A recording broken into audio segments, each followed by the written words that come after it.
Let's talk about friendship.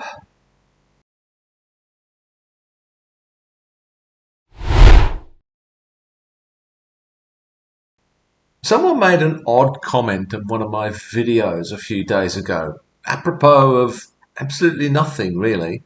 They said, "You seem to lead a very reclusive, sheltered life without many friends." Okay, and I think the person was probably trying to troll me. Not very well, really. I think having a troll, though, is a good sign, if that's what they are. I was beginning to think I was doing something wrong because I hadn't yet been arbitrarily attacked for something by someone. Maybe now I have my first real troll, although I'm not entirely sure. So maybe if they are a troll, they should try just a bit harder.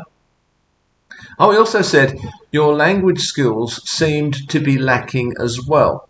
So that's more generally troll-like, I think. I say he, but I don't actually know if it's a he. Maybe I'm just making the false assumption that trolling is predominantly a male pastime. Let me know if you have reason to think otherwise, particularly if you're a female troll yourself. Now, about the content of the troll's comment. I'll ignore the second bit about my language skills. I'll take on anyone and crush them in that challenge. But the first part, you seem to lead a very reclusive, sheltered life without many friends. The troll says that, I guess, with the intention of insulting me. Maybe? But it's odd because he's pretty much just quoting me from other videos I've made. Of course I'm reclusive. And no, I don't have many friends, but I'm not sure how that is a criticism or how it can be an attempt to wound me. I've been watching some videos about loneliness, and although I spend a great deal of time alone and often avoid contact with other people when I can, I'm actually not lonely.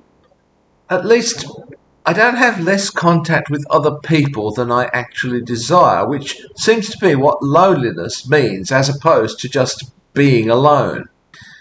In fact, just this year I let go of some human interactions. I left my book club because I was having more human contact than I wanted.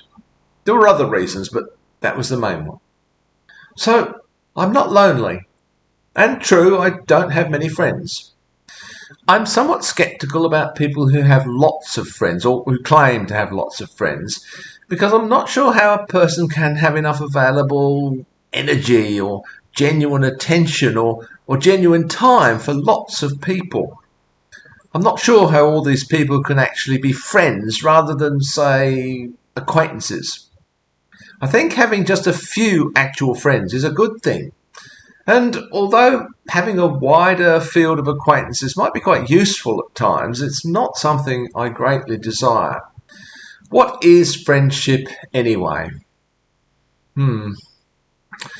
My time of closest friendship was when I was in theological college. I developed some very close relationships with people while I was there. We were sharing a life-changing experience. We spent lots of time together and we came to know each other really well. Most of these friendships didn't really survive life after theological college very well, and they died completely when I left the Anglican priesthood, which you might think was a time when friendship would have been most important to me. I suppose there are various levels of friendship, ranging from casual acquaintances to deep and enduring relationships. These are difficult to form, and I think maybe some people who feel that they have lots of friends don't actually have many of these relationships. In fact, I think this is the kind of friend that you can't really have many of. I certainly wouldn't want to be that close to too many people. Maybe no more than two or three at a time, maybe only one. It's difficult to build up that kind of trust, particularly later in life. It may be somewhat easier earlier in life when you're basically growing together. I think the same goes for forming friendships as goes for forming romantic relationships later in life. Because people are more or less fully formed at this stage.